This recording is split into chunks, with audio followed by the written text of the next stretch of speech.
to see you all. Thank you for joining us. Thank you for those who are new. There are certainly a couple of new faces, new Zoom backgrounds. So welcome to you. If this is your first wine therapy session with Honest Grapes, it's a pretty good time to start. And you've obviously identified yourselves immediately as people who aren't doing dry January. So well done. We like you a lot. As Nathan indicated a little previously, January can be a depressing month. It can be cold and dark and not much fun, especially in lockdown and everything. But the great joy of January, and I look forward to Burgundy En Primeur season quite as much as my birthday or Christmas the month before. And when you have a vintage as exciting as 2019, then we should be very, very pleased that it's January. Now, I'm very cognizant that everyone's done a lot of Zoom calls, but we're also in the first week of January. I want to keep this to an hour fairly strictly. As ever, very happy to stay on for those who want to, but I don't want to keep those who need to head off and have their dinner. We've got six exceptional wines this evening. And if I'm absolutely honest, I haven't quite decided the order in which we're going to do them, because traditionally and typically in Burgundy, you tend to start with reds and finish on the whites. So yeah, that's just what one does. And I'm still deciding whether or not we should do that or not, especially given because the Koto Charlemagne is 2011. It would be quite a stunning Grand Cru finish.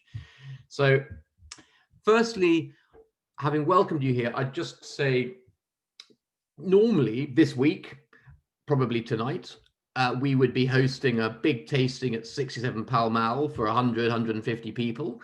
We'd probably have another one, we'd have at least one more this week and another one next week. So that obviously couldn't happen.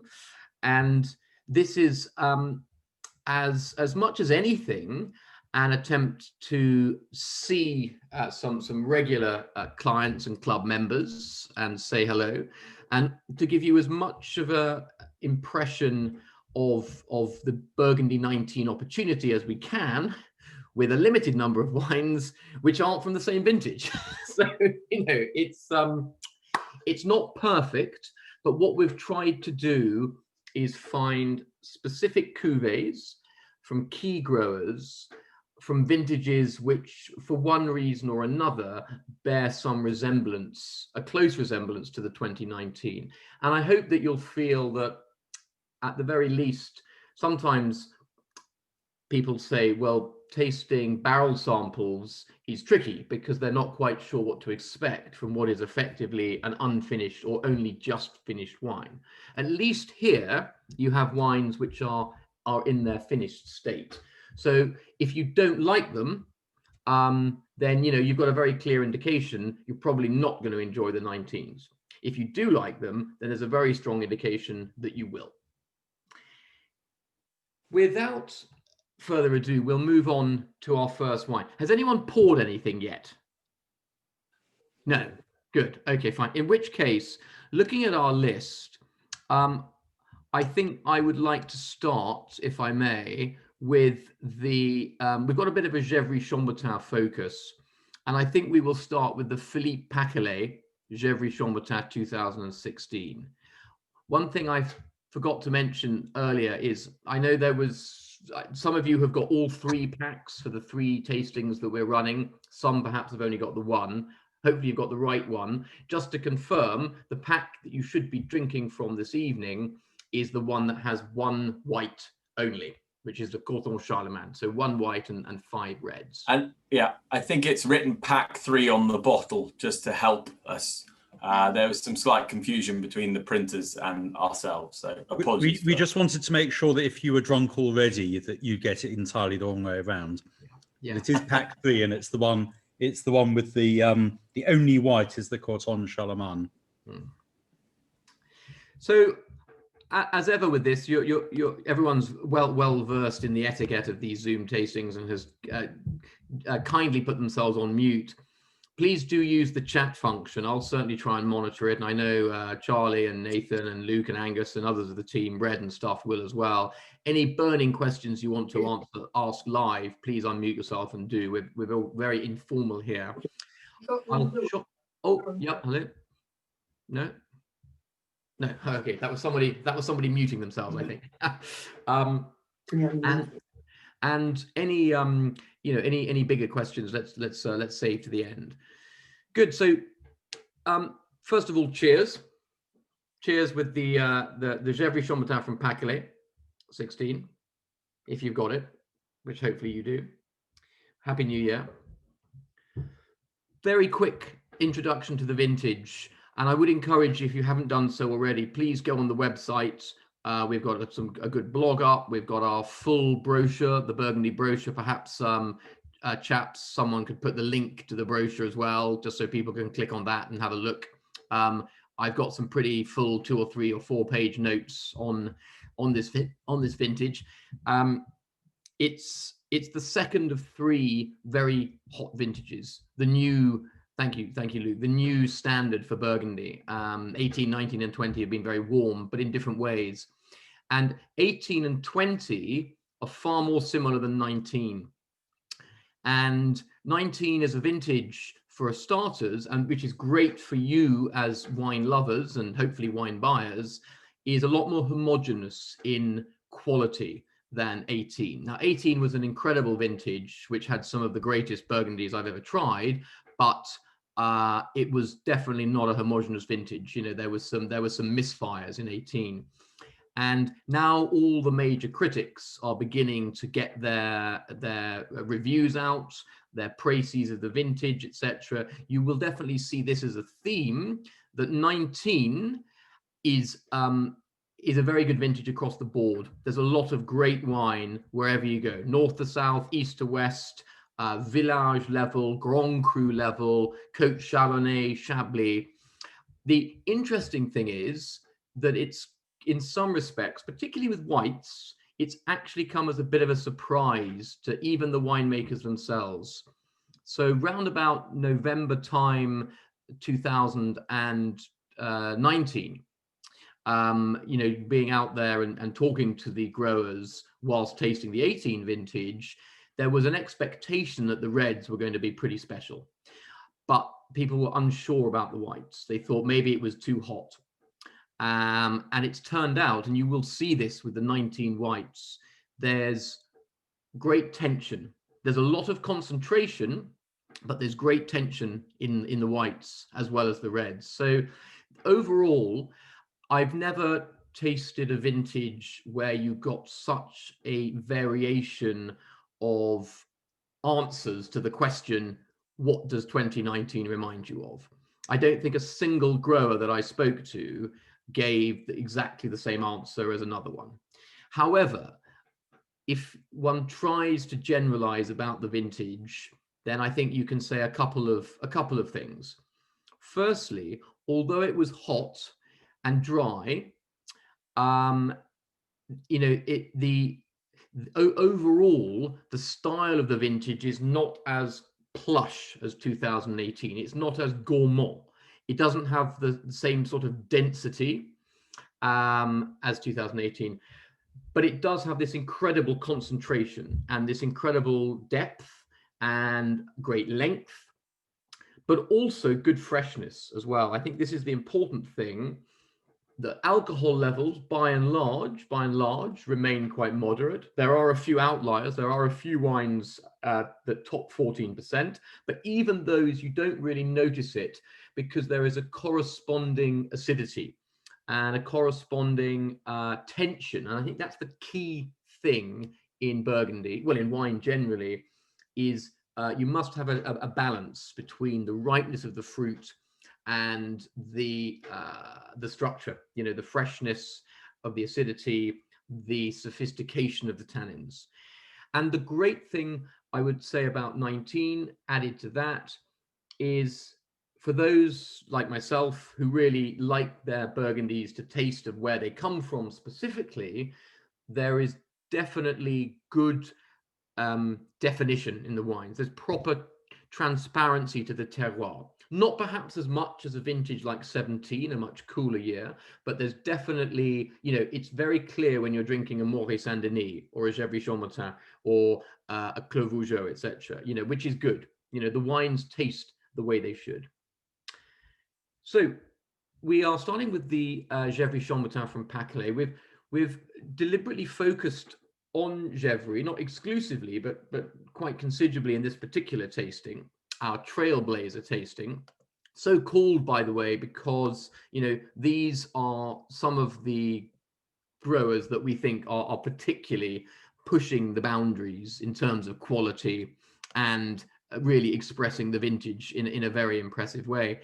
Now, Philippe is a maverick. There's absolutely no denying that. He was the former winemaker at Prairie Rock, and though he doesn't talk much about those days, he is one of the modern pioneers. So minimal intervention winemaking, 100% whole bunch.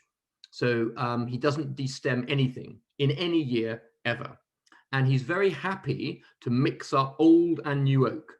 So he doesn't, if you see, most producers will save their new oak for their Grand Crus, or at least more of it. Whereas Philippe will put his Corton Brezonde in old oak, and he might put his Village Vosne Romanée in new oak, So he's very, very particular in that, there are no rules for him.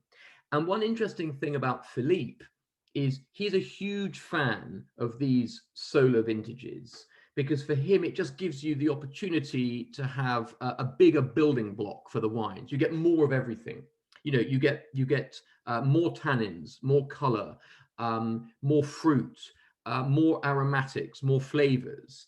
And of course, by using a lot of whole bunch, you keep the alcohol down and you keep the tannins fresh, and you keep the acidity there. You've got more green matter in the wines. And I mean, I spent nearly 3 hours with him in November, and his 19s are absolutely spectacular. The Gevrey that you're trying from 16, I think is quite a comparable wine, because 16 also much, much smaller vintage. Some of you will remember it was the year which Burgundy really suffered from frosts. So very, very concentrated style. But much like 19, you've got a wine with incredible, concentration, richness, and yet at the same time, there's beautiful fruit there. It's supple. It's a keeper. Don't get me wrong. This 16, like most of Philippe's wines, there's never any danger that you need to drink these wines quickly. You need to buy them quickly because they sell out quickly. But certainly, once you've got them, they stick around for a long, long time. I always find with that is the one, Phil. Yeah, that's the one, I think. With Philippe's wines, there's always this incredible energy and intensity about the wines. It's quite extraordinary. So I think it's a good wine to start with this evening, because Gevrey Chambertin and Pommard had particularly good year in 2019. Everything I tried, really, from the various growers that we work with, and even a few that we don't, have been very, very impressive. Gevrey Chambertin, particularly Pommard, we'll come on to later, have slightly heavier soils than villages like Moët Saint-Denis or Chambol, and therefore, given the drought of the 2019 vintage, they were able to retain more moisture. Older vines, heavier soils. In the case of Philippe as well, his wines are very largely, he follows, very largely organic and biodynamic practices, which means the soils are absolutely alive with biodiversity. There's humus in there.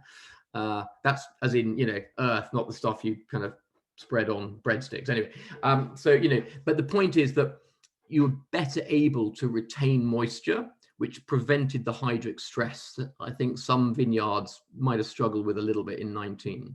So, Philippe is an absolute legend. His village wines are top of the tree. They're not cheap. They're not cheap, I know that, and he refuses to sell in anything less than cases of 12, despite us imploring him to do so. But they are incredible wines, and I think 19 for him has been an absolutely extraordinary vintage. Before we move on, I should just tell you a great comment from him that I really enjoyed was he was talking about how he really liked the hot summer. You know, it's a good thing. Global warming for him, he said, is a good thing because the dry harvests, hot dry harvests, ensure the grapes arrive in prime physiological condition. And more importantly, he says, you know, back in the old days, we used to have cold, wet summers like in England, and working in the vineyards was shit. I much prefer it now. So that was his take on why, in fact, the hotter, drier end of the harvest season is in fact preferable for winemakers, at least, worth bearing in mind. Any comments or questions? So I'm just going to pull up the chat there on. Oh, here we go. Rajesh there. Hang on. Peak drinking time. Yeah. I think given that Philippe specifically here is 100% whole bunch, you know, there's always an awful lot of texture to these wines. There's a lot of matter and density, and you know, you will find that 16 will be drinking in 20 years' time comfortably. Personally, I think that 16 from Philippe is probably a wine to tuck away for at least 5 to 6 years, maybe 7, and drink over the next probably another 20 after that, or at least 15. So yeah, but it's quite a robust style with all the whole bunch for sure.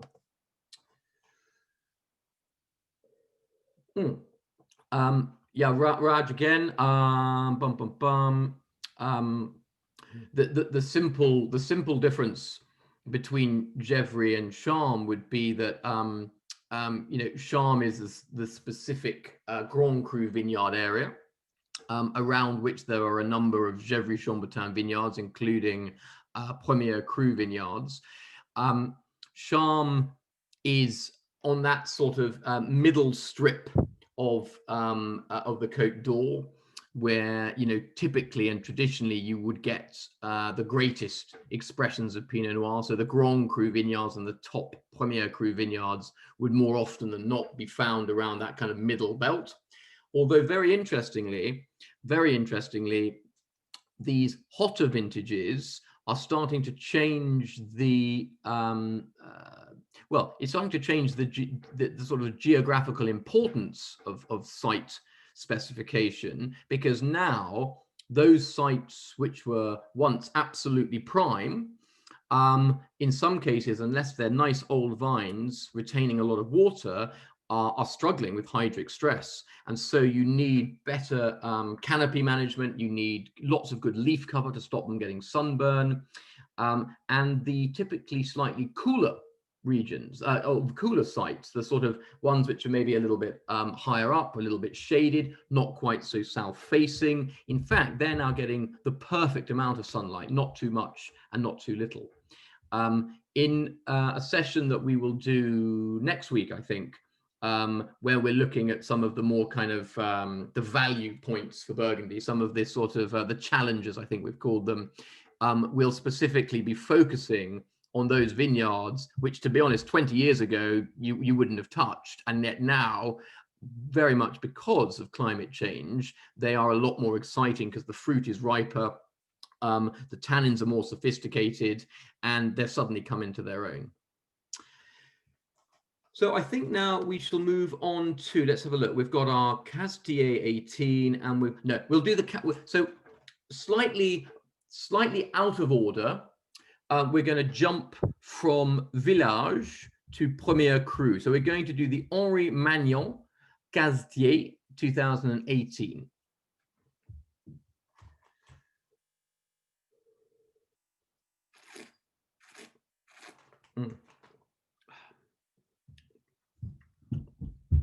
Okay. Now let's just pull up my notes here. This, by the way, was one of the wines I personally bought last year, the Castier 18. Ori Manuel is an incredible guy. I mean, he's just one of those wonderful characters that you meet and immediately fall in love with. You know, he's very exuberant. You know, passionate is a word which is terribly overused with regards to winemakers. Not because it's not true. It's just, you know, of course they're passionate. You certainly don't do it for the money. So, you know, they should be passionate. But, you know, or Charles, who's taken over from his father now, Charles he's just a very intensely interesting and focused individual who clearly loves his vineyards like children. And he is one of the growers whose more recent addition to our portfolio. I think this will be the 3rd or 4th vintage that we've been working with him. And he's certainly someone who has been discovered.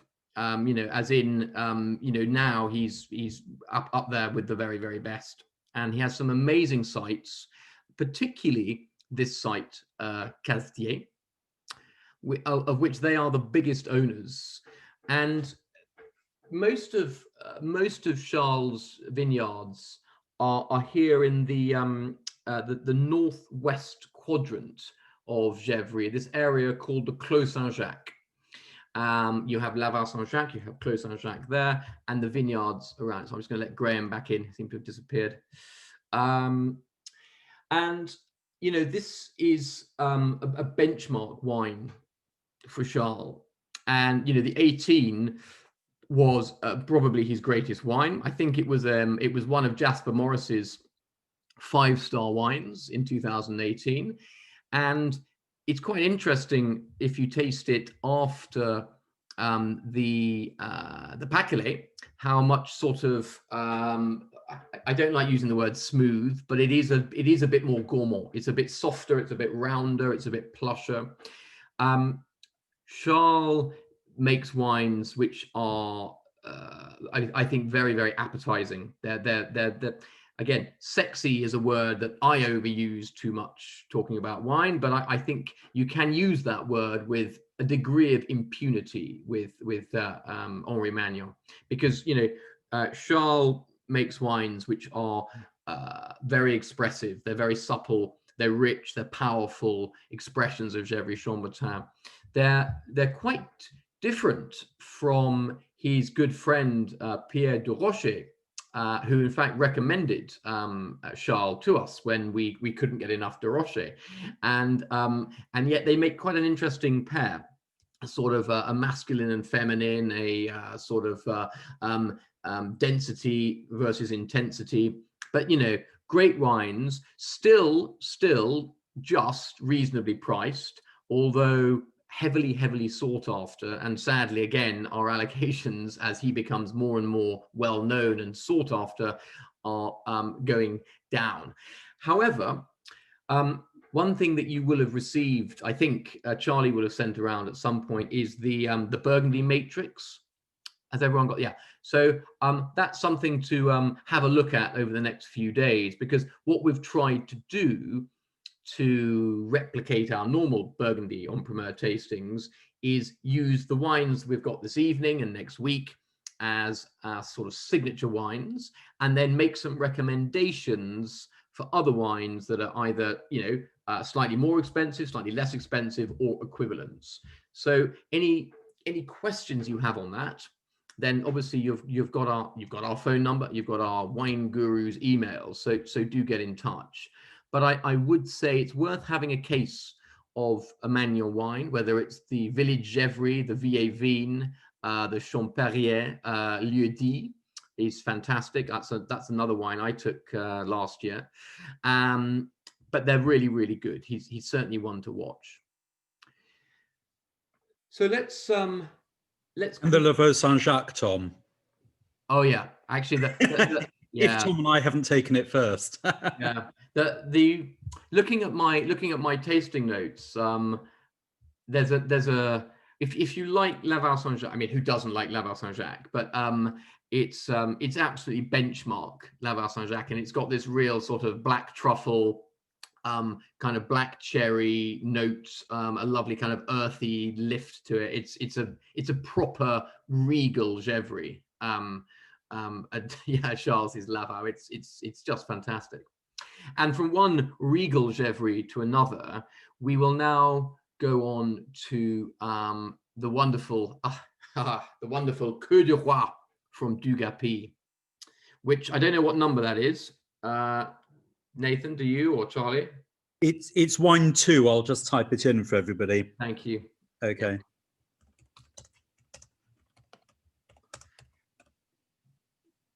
Okay. Good. So this was another relatively recent addition to the Honest Grapes portfolio, but one that we are very excited and extremely proud to be working very closely with now. In a short space of time, we've developed a very good relationship with Loic, and I think we've done so at exactly the right time. Dugat-Py is unquestionably one of the very, very best domains in the whole of Burgundy. It's certainly one of the very, very best in Gevrey Chambertin. One of the oldest as well. Stunning cellars, which were based in the 11th century abbey of Saint Benigné, and it's a glorious place to visit. Very cold, especially when we tend to go in sort of November, but absolutely amazing. And the Dugat family are now in their 13th generation of making wines here. You know, they're one of the original Burgundy families, and they were always very good. They were always top of the tree.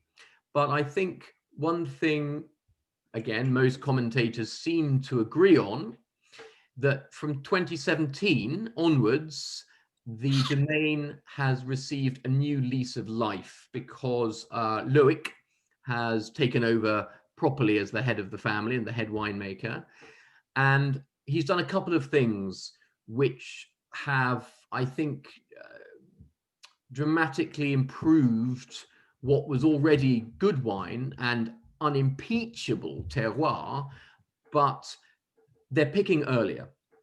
They have dropped the percentage of new oak on all the cuvées by a fairly considerable percentage, 30 or even 50%. They've been biodynamic for quite a while now, and I think that is really bearing fruit, quite literally, in these more challenging, hot, dry years. Because as I indicated earlier, biodynamic vineyards are better able to cope with the stresses that the sun and the lack of water causes for more traditional winemaking, traditional grape growing, I should say. So they're expensive. The Dugat-Py wines are, I mean, you know, this is one of the top producers. There's no denying it. And the wine you're drinking now, the Coeur du Roi, is not a Premier Cru, but it is a, well, it's not, is it a Lieu D? It's basically, it's from 3 specific parcels, which are not Premier Cru, but they are the oldest parcels that the family owns. And they are right next to some of their best Premier Cru wines. So there's a parcel right next to Lavaux Saint-Jacques, there's a parcel next to Clos Saint-Jacques, and there's a parcel next to Charmes Chambertin. So to Raj's point earlier, well, Neil Martin last year called the Coeur du Roi 18 a baby Charmes Chambertin, which is why we sold a lot of bottles relatively quickly. So we've got very old vines from incredible situated plots right next to the very best Premier and Grand Cru vineyards in the region. And this gives you a wine of stunning power and complexity. It's also from the 2015 vintage, which is a beautiful, beautiful vintage. I mean, it's set a benchmark for Burgundy in many respects.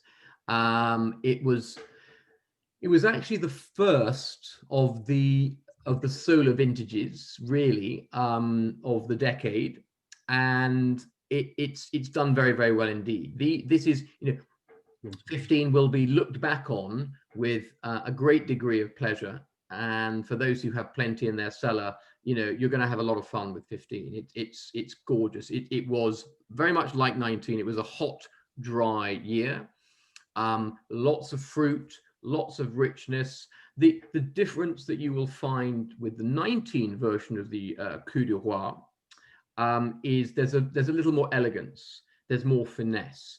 And with specific regard to Dugat-Py, the percentage of new oak has dropped back here. So you get a little bit more of the fruit character. You get perhaps a touch more of the terroir. The oak doesn't mask it so much, but yeah, it's going to be an absolute stunner. The Coeur du Roi for me is one of the absolute benchmark Burgundies that we sell, and if you like the notion of a baby Chambertin, and who doesn't, then it's definitely a wine to give serious consideration to. I think we just got our allocations through today, so yeah, we'll probably be doing an offer maybe tomorrow or maybe early next week. Tom, as you're about to move villages, can I add a couple of notes to these three? Please, yeah. So as many of you will know, I've been collecting Burgundy for many, many years, and Gevrey Chambertin, why it's been so good to taste three in a row like this is that it shows the benchmark, as Tom has said, but the Trailblazers theme is great because actually these are three very special producers.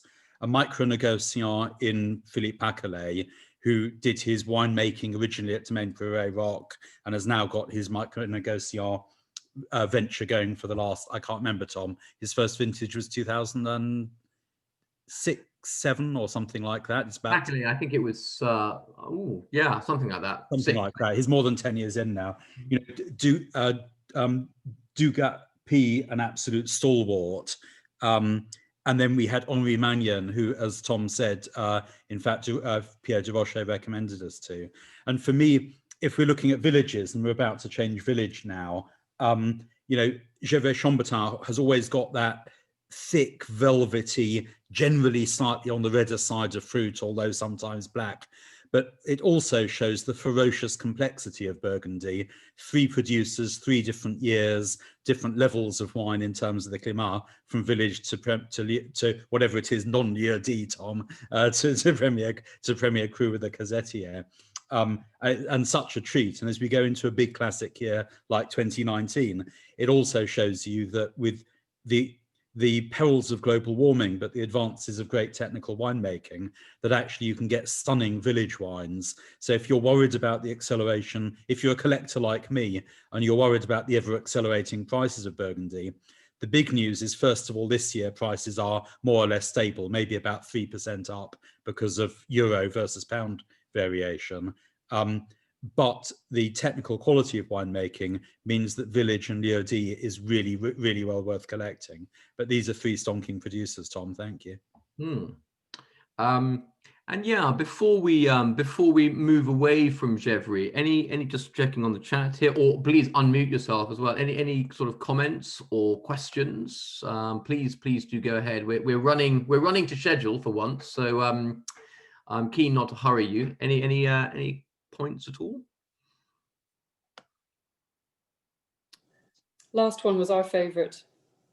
The Dugat-Py. Yeah, gorgeous. Yeah.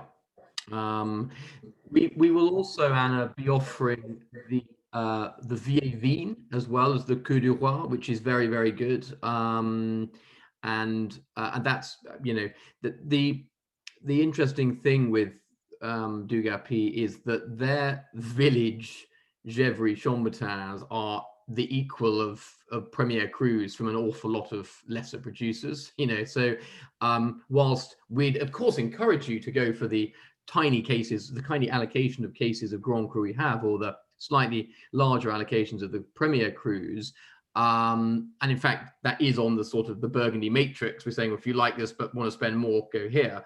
you don't actually need to, because at this level they're just as good as Gevrey Chambertin gets. Actually, Tom, we should tell everybody the funny story about Dugat-Py. When we were there tasting the 18s, we were absolutely bowled over.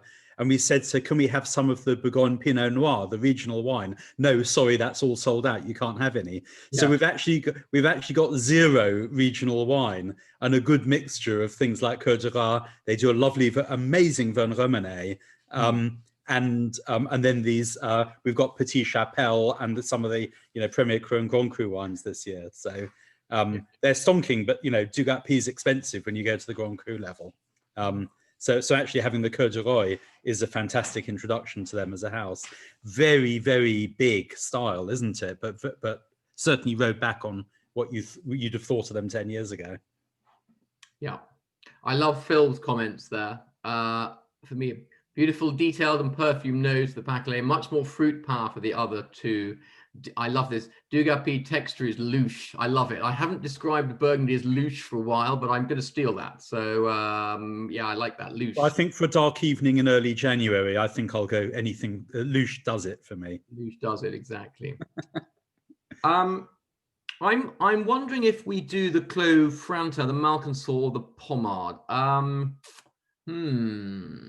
I tell you what, I think I've got 2 glasses, Tom.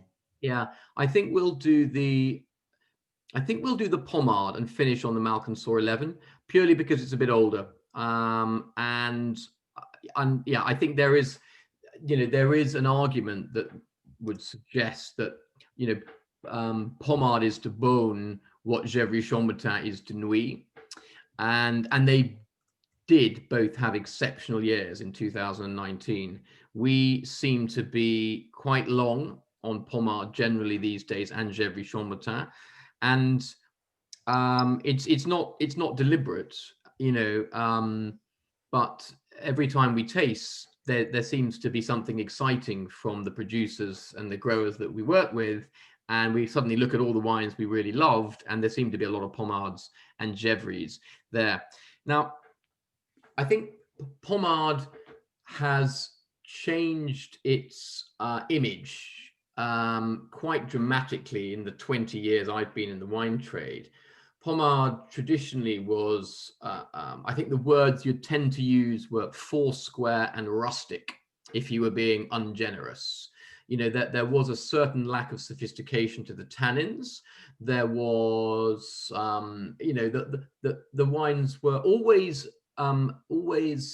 very drinkable and actually very enjoyable, but you wouldn't have said they were most sophisticated of Burgundies. But even more than Gevrey Chambertin, Pommard has really benefited from these warmer vintages, because there tends to be a bit more clay in the soil, a touch more iron, this kind of ferrous character to the wines. And so these warmer vintages have allowed vignerons the opportunity to be more selective of when they harvest. So this means, you are picking on ripeness of fruit, you're picking on acidity, you can pick when you want, basically. So you can be a lot more true to the individual vineyards. And it's been very interesting to follow the specific journey of the Pommard Pézerolles from Etienne de Montille. This is a vineyard which I wasn't so familiar with. I knew Epinot, and Pézerolles is just above Epinot, and that should immediately give you a clue, because you might recall I said earlier how some of those vineyards which were above the previously great vineyards are now starting to come into their own, because they're a little bit cooler. In this instance, just above Epinot, and Pézerolles is fast becoming, the mainstay from de Montille. This, by the way, is another 5-star wine from the 2019 vintage from Jasper Morris. So, as in, Jasper gives out 5 stars, whether it's a Côte de Nuit Village, or a Bourgogne Aligoté, or a Charme Chambertin, or a Grand Cru Corton Clos de Roi, as in, best in class. So, the Rouge en Bas, which I think Nathan's just mentioned, is the flagship Pommard from the estate, but the Pézerolles is really fast on its heels right now and is just a terrific wine. It's some of the vines go back to the 1960s. There's a particularly old vine part which they vinify 100% whole bunch. The rest sees about 40% whole bunch. So you get a great kind of mixture of complexity and definition, but vibrancy as well, because Brian Siev, the winemaker there, is a self-confessed acid freak. So he loves to pick absolutely as early as possible when the acidity is still fresh and crunchy. So you tend to get wines which are beautifully poised. They have great tension. They're taut. They have focus. But the Pézerolles still can't shrug off this great kind of Pommard richness. It is attractive. It's definitely rich. It's got a swagger to it. And the 19 was absolutely terrific. So I think, there's a number of Pommards that we could look at, but I think the Pézerolles I really loved. I was delighted to see Jasper give it its kind of top marks, and it's an absolute cracker. I always call it the Rioja of Burgundy, Tom, but that's actually meant as a compliment. It's got that richness and lick to it that you get from a great Rioja. Yeah. It's interesting that it is one of the more elegant sort of Volney-esque Pommards. It was always, it had a delicacy. I think looking at my tasting note here, I've even put something on the lines of here we go. Palate has great charm, supple textures, well balanced between succulence and savory sophistication, especially with a note of salt crystals rounding off elegant filigree tannin. So that's the thing with modern Pommards made well. You get this salinity on the finish. You get this sort of essence of the terroir. You get this minerality, and I think it's definitely one to watch. Du Montille, the wines have been getting better and better every year. I think 19 is a tremendous vintage for them, and it's everything that the Domaine excels at. So go for it. Right now, let's move back. Let's move back to the Côte de Nuit, to one of our long-term favorite wines, the Malconsor, Von Romane Premier Cru Malconsor from Clos Frantin. I think if there's one red Burgundy which for me sums up why you need to know your geography in the region, then it's Malconsor, and specifically this one from Clos Frantin. So indulge me as I give you the backstory. So the vineyard, Malconsor, is right next to, it's adjacent to Domaine Romani Conti's La Tâche. So, the second most famous, the second most expensive, the second greatest Burgundy. And next to this vineyard is the vineyard of Malconsor in Von Romane. And in fact, Du Montille have an incredible parcel of Malconsor, one in particular called Au Christian, the Christian named after Etienne's mother, which is directly adjacent. I mean, it shares a fence line, but there isn't a fence there, but it would if there was, with La Tâche. And then a few further rows along, you have the vines owned by Clos Frantin, and Domaine de Clos Frantin is the biggest owner of parcels in this particular vineyard. And I've done several tastings over the years, either hosted them or been a guest at them, where the theme has been the future or past Grand Crus of Burgundy.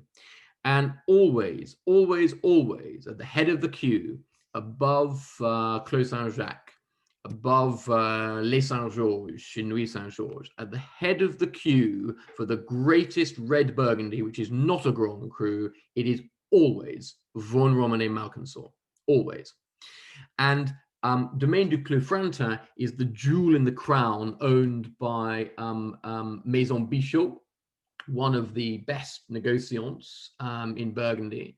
And, you know, this wine, when it's good, and it's never anything less than interesting, but when it's really good, as it was in 15, as it was in 10, in 11, and 12, and 18, and 19 is their best vintage since 15, then it's a must-have wine. It's a must-have wine, because you're basically getting a Grand Cru, and not just a Grand Cru quality wine, but a top Grand Cru quality wine at a Premier Cru price.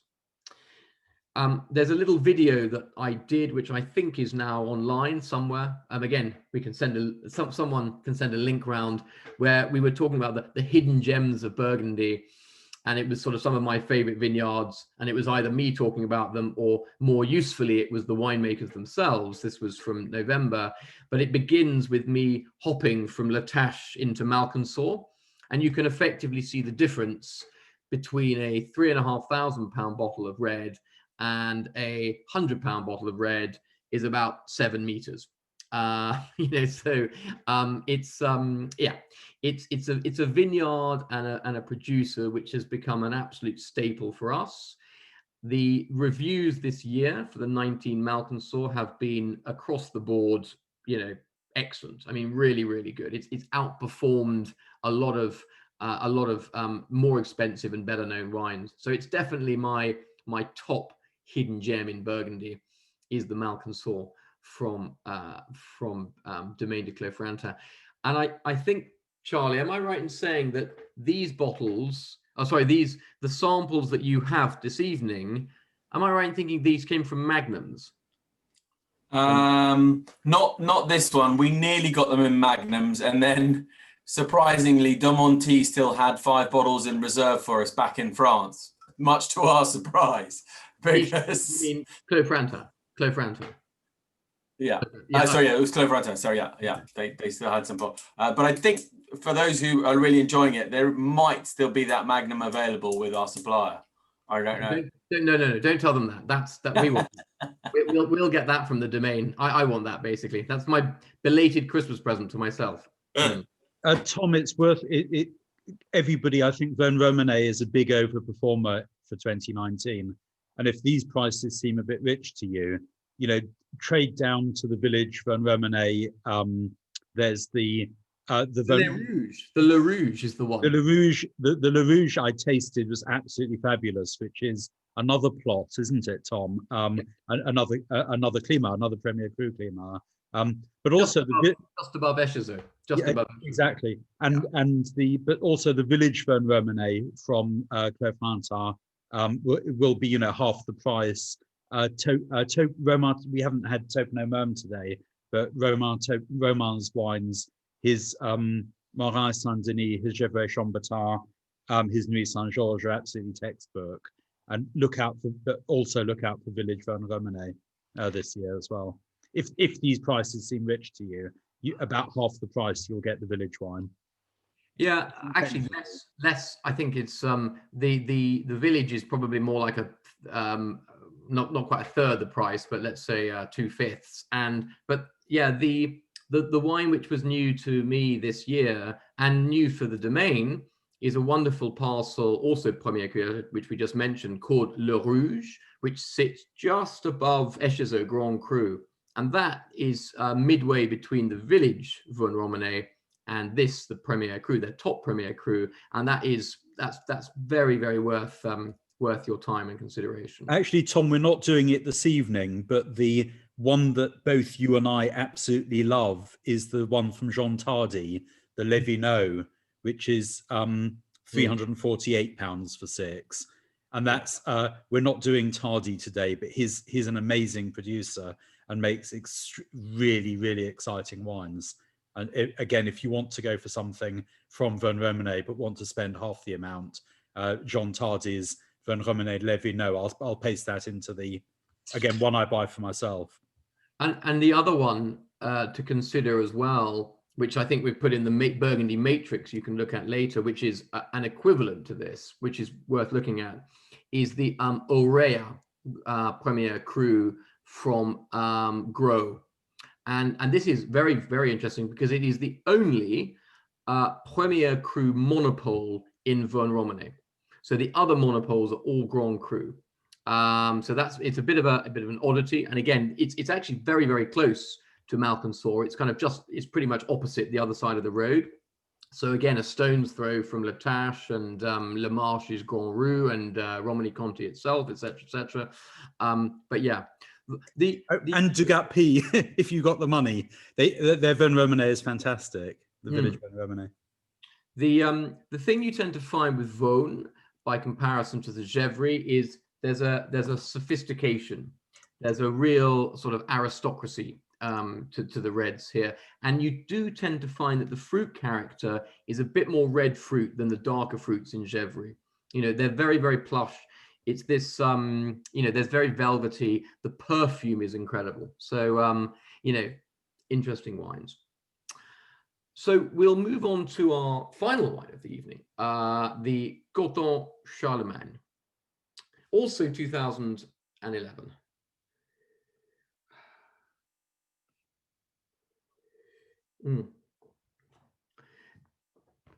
I mentioned right at the start that it was a surprise to me, but I think more importantly to the growers, how good 19 whites turned out to be. Every indication was that the reds were going to be something special in the early stages, but because it was not just a hot vintage, but it had heat spikes. It had heat spikes a bit like 2003, and it was, I think, even drier. You know, there was a concern that, you know, how could you get balance in the whites? How could you keep the acidity? How could you keep freshness? And at the time, as in, you know, 2 or 3 months after the harvest, I think it was still a question that the winemakers themselves were asking and not necessarily answering. But what became abundantly clear as time went on, and certainly tasting in November, is that the whites have really achieved pretty exceptional balance. And there is definitely freshness there. They are fresher than 2018. There's better acidity, and there's almost this sort of autolytic bitterness, this sort of richness of dry extract in the whites, which gives the wine structure. And you know, there are some big whites out there. There are some whites which are 14%, but you shouldn't be scared of 14% whites from Burgundy, from specific terroirs like Charme, Meursault-Charme, that is. Meursault-Charme, from the Grand Crus in Montrachet, Chevalier, and Bâtard in particular. You know, they can comfortably take that alcohol. Others can't, of course, but you know, not all the whites are thumpingly alcoholic. Certainly the Koto Charlemagne from de Montille is barely over 13.2 or 3. And, you know, Brian has done incredible things in 19. You know, there is that richness, there is the dry extract, but there is definition. That's the key thing. You know, Koto Charlemagne should never be anything other than voluptuous and gorgeous. You know, it's not the most steely or minerally of white Burgundies, but you know, amazingly in 19, you know, Brian has pulled out all the stops, and you've got acidity and freshness, this sort of almost, you know, this nice citric key lime pie acidity down the middle, and then all sorts of kind of, you know, hazelnuts, brioche, all sorts of fun stuff going on. It's an absolute winner. I think it's another top rated wine from Jasper. Looking at my notes, we're on the kind of 94 to 96 points. So, you know, it's a top white Burgundy, and I'd say it's probably a mid to long term drinker. one of the things I found with the 19s was that they were dangerously drinkable in their youth, but you could tell that there was the underlying structure there that, you know, they would comfortably last well into the you know, mid to long term, probably long term plus in some cases. Now this 11 that you're trying now, this is obviously in its sort of teenage years. No, beyond its teenage years. We're now in, certainly you should be getting some good secondary character here. The acidity is pulling back. Definitely more of that kind of toffee apple brioche, hazelnut, toasted hazelnut character coming through. But still, I would hope you'd see the freshness there at the core. The yellow apple character, touch of white plum. You know, it's a beautiful, beautiful wine. And I think the Emperor Charlemagne himself, after whom the vineyard was named, would be very happy to be drinking this wine, rather than the reds, which he originally liked, but his wife made him change to whites because it kept staining his beard. So there you go. That's the story, apocryphal or not. It gets trotted out a lot. So if you haven't heard it before, now you have.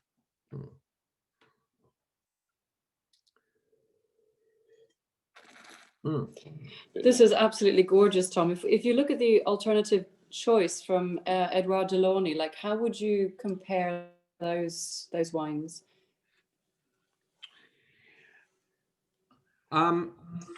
Delaney was probably the best. Oh gosh, that's a hard thing to say. It was, yeah, Delaney was the most incredibly consistent tasting of my trip to Burgundy in November.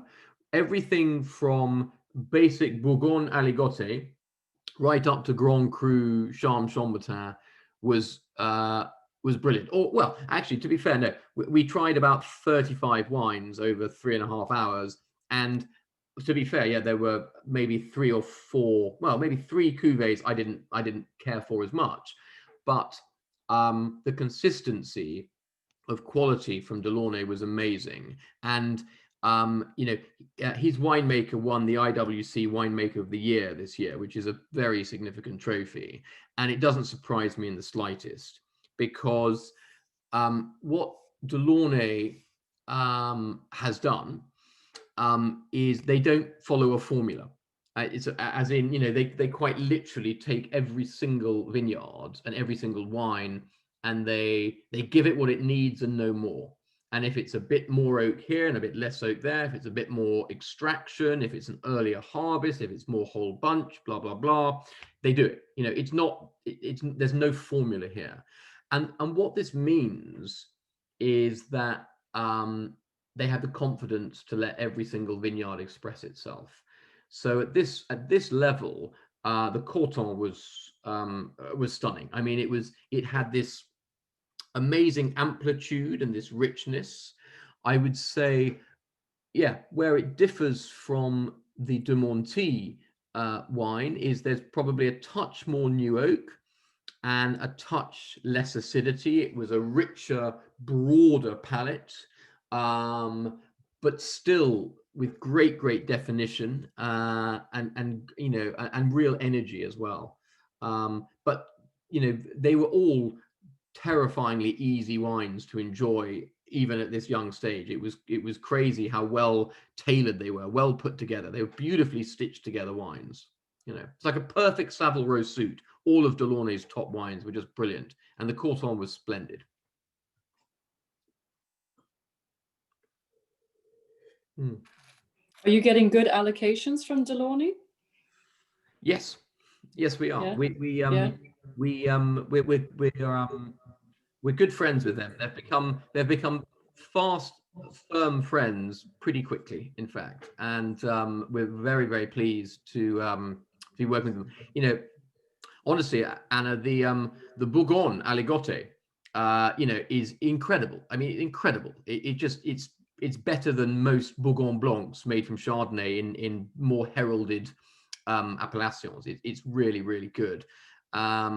And you know, the 17s were our introduction, and I met Laurent at a lunch rather, and was so taken with the wines. I said, well, you know, can we work together? And they hadn't been around for 25 years. You know, they reconstituted the Maison last year, and we were one of the very first people to start working with them again. And yeah, I mean, the 18s were great, the 17s are great, the 19s are just on a new level, basically. Well, Anna, it's probably worth telling you that, you know, I'm very resistant to taking on new producers, because I think one of the great advantages of the Honest Grapes approach is that we're very consistent, we're very loyal to producers. We also tell them if we don't like certain wines, we won't represent them in a year. And so Tom came back from the tasting of the 17s and said, Nathan, I know you don't want to have any more producers, but you've got to look at the Delaney wines, go and taste some. And that's why we brought some 17s and then introduced them on Primeur 18 and now again 19. And as Tom said, most domains, when you go to them, they'll say, oh, we treat all our wines the same way. And they've got a house style as to their vinification, their oak regime, different for the regional village Premier Cru, Grand Cru wines. But with Delaney, it's very much bespoke, and they're very much aiming to go from being, you know, resuscitated, who are you, to being top of the tree very quickly. It's interesting. I mean, we love their wines on the 2018 tasting, and for whatever reason, when we were whittling down all the choices, I don't think we bought any. So I definitely. I think it would be fair to say that last year I felt they were quite, you know, they're certainly quite expensive at the Grand Cru level. But they've actually reduced their pricing a bit for 2019, one of the only producers too. And I think that makes their, you know, as you know, Anna, I'm a big collector, so I want everything to be great value as well. And I think they've actually moderated that a bit. And, you know, if you take a balance, you take something at the village level alongside the Premier Cru, you'll get really lovely style from them. One of the wines that you can see later in the Burgundy Matrix that we stuck in doesn't really fit, in the sense that it doesn't kind of make sense given it's coming after the Manuel Castier Gevrey, but I had to crowbar it in somewhere. Is the Delaney Petit Vujo.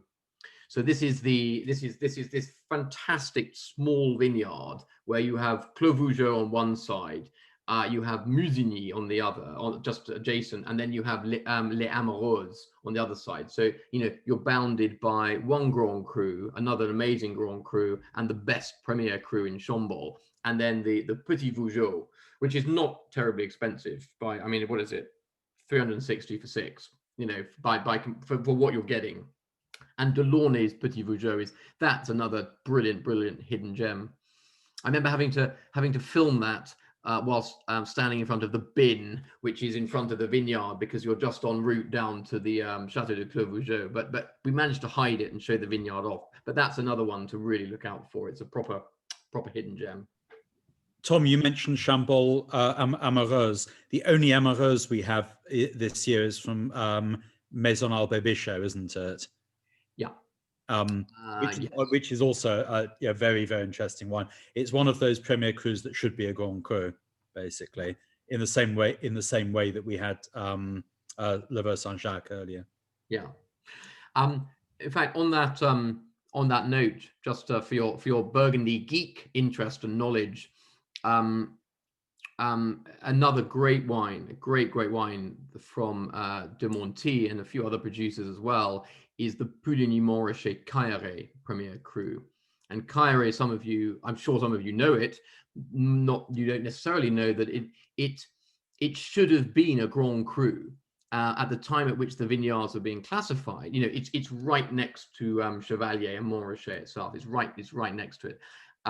But because Chartrand, Maison Chartrand, had a tiny parcel within the vineyard planted with red grapes, the powers that be, the authority, said, well, we can't possibly make this a Grand Cru vineyard because it's got red grapes in it. But there's no denying that the quality of Coeur and de Montille's Coeur is superb. I think we're going to be sold out of it very, very quickly. But anyway, you know, that is another classic example of a Premier Cru that is definitely Grand Cru quality and above. Definitely pays to know your geography in Burgundy. It's the only geography I do know, actually, really, is Burgundy. Apart from that, I was pretty hopeless at geography. But yeah, if only my GCSE questions had been on Burgundy vineyards, I would have aced it completely. Great. Well, look, we've more or less stuck to the hour. So thank you very much indeed, everyone, for joining. Please do stay on if you can. Ask any questions, make any comments. Very welcome. Those of you who have to leave us, sorry to see you go, but hopefully you'll be joining us next week. We've got 2 sessions next week. We've got our stalwarts and challengers. So please, if you haven't signed up for those, please do. They'll be very exciting, more tales to tell, more producers to show off, more wines to try. The Burgundy Matrix I've been banging on about, that Charlie and I have been working on at some length, definitely bears a bit of a look. Obviously, we haven't been able this evening to expose you to sort of the 40, 50 or 60 wines that we would normally do in our Burgundy En Primeur tastings, but that hopefully gives a bit of context to the wines we have tried, and will give you a few more ideas of what you can ask us questions about and other wines that you might be interested in. Great. Now I'm just having a little look here at the chat function. We've got a few. Are there any questions I've missed out there? Okay, interesting. So Phil, the Vone Malconsour wasn't firing all cylinders for you this evening. Okay, that's a shame. That's a shame. That's muted. Yeah. Ideally, I would say, you know, decant the bottle an hour in advance. But of course, when it's the size of a duty-free miniature, that becomes something of a challenge. It's certainly one thing I miss from our regular tastings is large bottles, frankly. But yeah. Who's store, Tom? Who's store? Yes. Yeah. I'm looking at my Clos de la Roche 18. Just before joining you for this tasting this evening, I was a guest at a tasting of 2018 Burgundies from Domaine de Puce d'Or in Volnay. Someone that we haven't worked with, but is making some pretty interesting wines. And Nathan's very upset that they're all here. So I promised him I'll bring a bottle next time.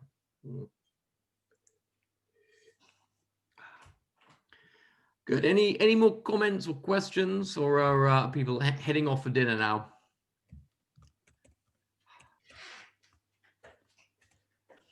No, we've done dinner already. We're just poring over your spreadsheet here, Tom. It's amazing.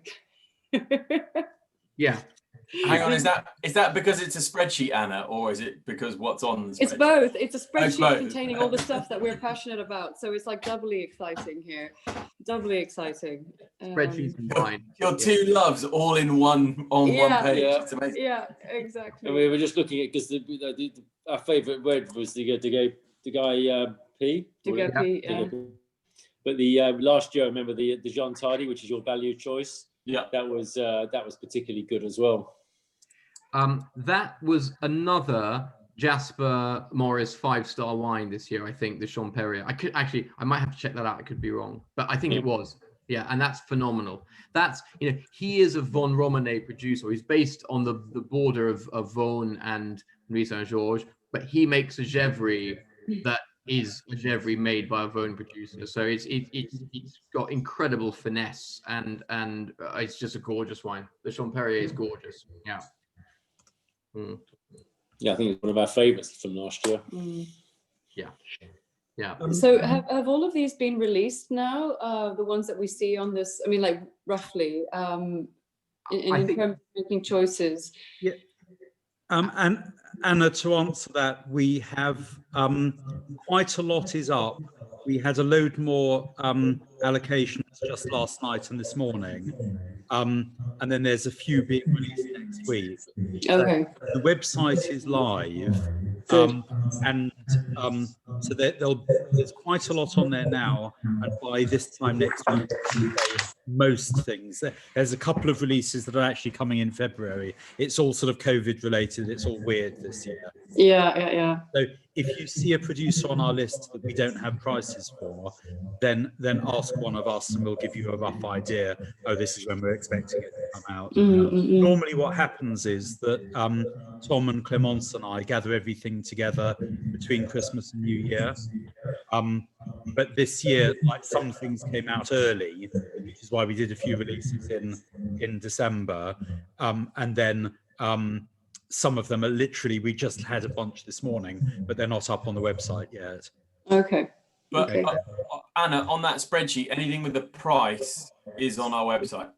Okay. Yeah. I mean, for Only example, those that TBC that aren't. from the ones today, de Montille we already have, Domaine de Pantin we have, Dugat-Py we've just received this morning, so we have the pricing, but it's not on the website yet. Who else? Hackale we don't have yet. They're very weird. Monica, his wife, when she releases those. Okay. And then the Ori Manuel we've just received, but it's not up on the website yet. Okay. Very shortly, in the next day or so. Okay. All right. So it'd be good timing for the 2 tastings next week to kind of Absolutely. round everything off. My advice would be, like, go through the wish list, chat with one of us, and at least, even if the wish list is a bit longer than you actually want, at least we know, because Tom didn't talk about production, but 2018 was a very generous vintage in terms of production.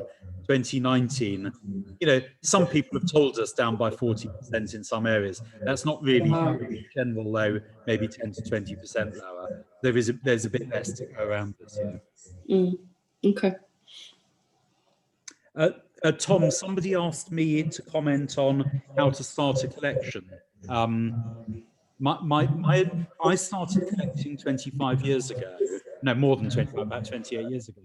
And how I did it was I just bought more than I needed for the year, knowing that I was going to store things for about 3 years. So I actually started right at the low level of buying wines from Koto Charlemagne, Mâconnais, regional Burgundies, a bit of village wine. And then I bought about twice as much as I needed for the year, knowing that I was going to start things which I would then be able to drink in 3 or 4 years. And then by the 3rd or 4th year, I was then able to graduate to having the drinking wines at the bottom and buying more illustrious wines on top of it. So to be honest, how I started was from a budget perspective and a drinking perspective, knowing that most of these wines, even right at the sort of village, and Tom was talking about Burgundy à la Gautier and so on, there's so much merit to buying them en primeur, sticking them away for about 3 years and then pulling them out to drink. And as you get into it, you build up a collection where your drinking wines you're drawing out and your more illustrious wines you can leave back. Then you add a bit more permutation to that, things like whites. Whites, there have been less good years than reds. And so my 14s and 17s and now the 19s will last a lot longer. So I'm actually drinking my 15s whites, I'll drink way before the 14s. So you start to add that bit of complexity.